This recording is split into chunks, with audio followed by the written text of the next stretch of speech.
नहीं ऐसा नहीं होगा, कभी ऐसा नहीं होगा, कभी ईमान का कुरान का सौदा नहीं होगा। बिहार वालों, बताना, दिल्ली तक अपनी आवाज पहुंचाना कि नहीं ऐसा नहीं होगा, कभी ऐसा नहीं होगा, कभी ईमान का कुरान का सौदा नहीं होगा। हमें तुम कत्ल कर दो शौक से मंजूर है, लेकिन शरीयत के किसी मुद्दे पे समझौता नहीं होगा। वालेकुम।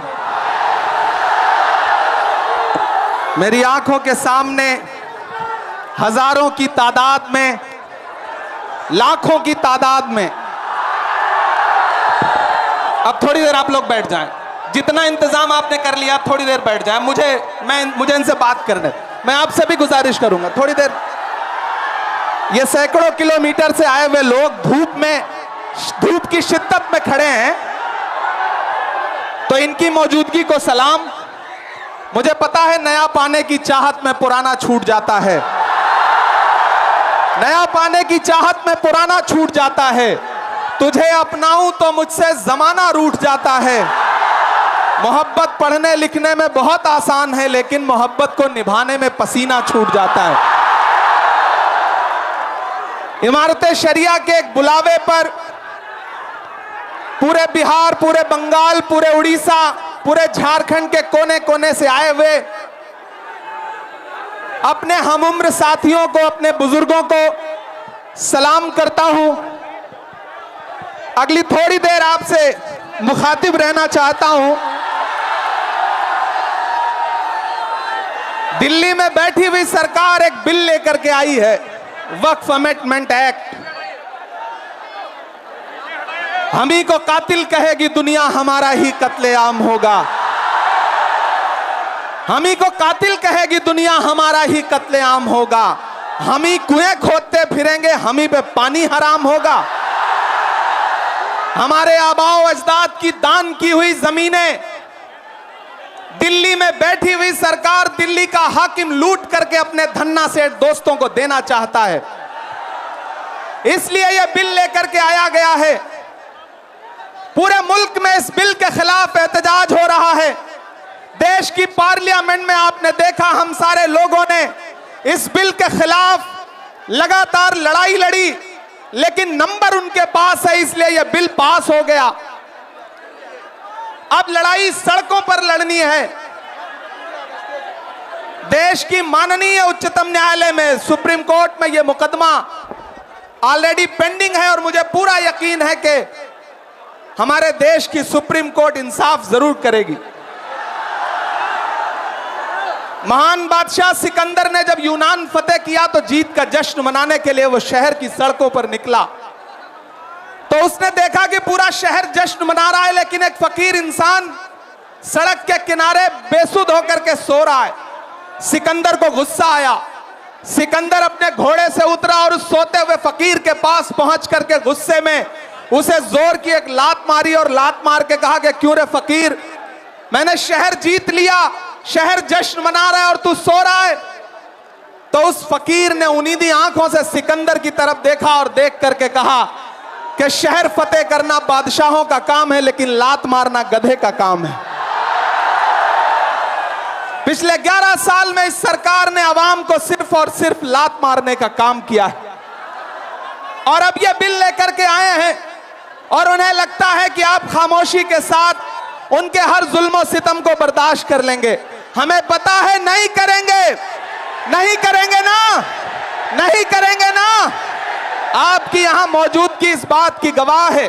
मुझे पता है धूप बहुत ज्यादा है, इसलिए हजारों की तादाद में लोग दरख्तों के नीचे किनारे बैठे हुए हैं, वो बीच में नहीं आए। लेकिन फिर भी आज पूरा पटना, पूरा बिहार जाम हो चुका है। लोग लाखों की तादाद में घर से निकल करके आए हैं। मैं सलाम करता हूं आपकी जिंदा दिली को, आपकी मोहब्बत को। फैसल रहमानी साहब के एक बुलावे पर मैं उनको भी सलाम कर रहा हूं। ये जो नई नस्ल है ये पानी की तरह बह रही है, मैं इस नई नस्ल के बहने को भी सलाम करता हूं। बहुत तकरीर नहीं करनी है, बस इतना कहना है कि नहीं ऐसा नहीं होगा, कभी ऐसा नहीं होगा, कभी ईमान का कुरान का सौदा नहीं होगा।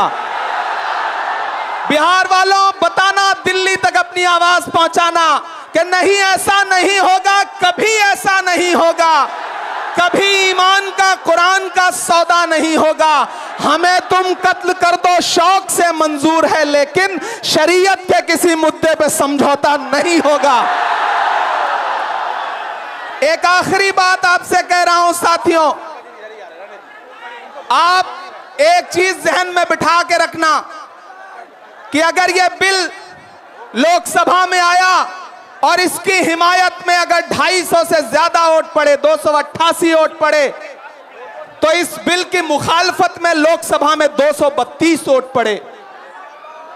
लोकसभा में मुसलमान सांसद सिर्फ 24 हैं, तो 200 से ज्यादा इस देश के हिंदू भाई, दलित भाई, सिख भाई, ईसाई भाई जो मेंबर ऑफ पार्लियामेंट हैं, वो लोकसभा में रात के 3:30 बजे तक इस बिल के खिलाफ वोट कर रहे थे और आपसे कह रहे थे कि हम आपके साथ खड़े हैं। यह है इस मुल्क की गंगा जमुनी तहजीब। यह जो लहराता हुआ तिरंगा है, इस तिरंगे में जो आपका रंग है और जो उसके ऊपर अमन का रंग है, भाईचारे का रंग है, उसके ऊपर भी जो रंग है, ये तीनों रंग मिलके कह रहे हैं कि ये मुल्क नरेंद्र मोदी जी की जागीर नहीं है, ये मुल्क हिंदुस्तान के हर इंसान का है, हर इंसान का है। और हम अपने आबाओ अजदाद की जमीनों को बचाने के लिए, खानकाहों को बचाने के लिए, इबादत गाहों को बचाने के लिए, कब्रिस्तानों को बचाने के लिए जो कुर्बानी जरूरी होगी वो कुर्बानी देंगे। हम सड़कों पर बैठेंगे। मैं सरकार से कहना चाहता हूं कि जमहूरियत अकड़ से नहीं चलती है जिल्ले इलाही, जमहूरियत इस किताब से चलती है।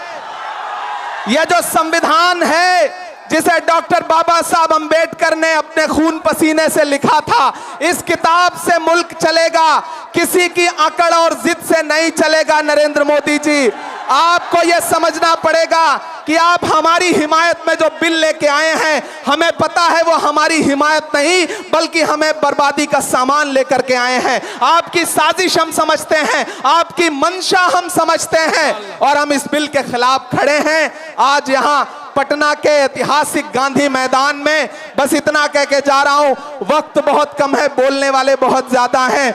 बस इतना कह के जा रहा हूं कि हम आतिशे सोजा में भी हक बात कहेंगे, कुंदन की तरह दहर में ताबिंदा रहेंगे। तारीख बताती है कि हर दौरे सितम में हम जिंदा थे, हम जिंदा हैं, हम जिंदा रहेंगे। आवाज दो, आवाज दो, आवाज दो। इधर से सदाएं नहीं आई हैं अभी। आवाज दो, आवाज दो, आवाज दो। अरे इंकलाब जिंदाबाद, इंकलाब, इंकलाब। बहुत शुक्रिया।